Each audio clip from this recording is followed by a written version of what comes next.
எங்க தம்பியும் நானும் சைக்கிள் ஓட்ட போறோம்.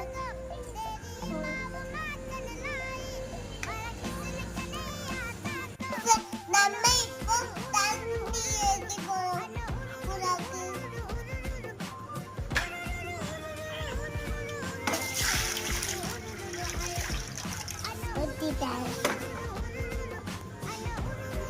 சப்ஸ்கிரைப் பண்ணுங்க.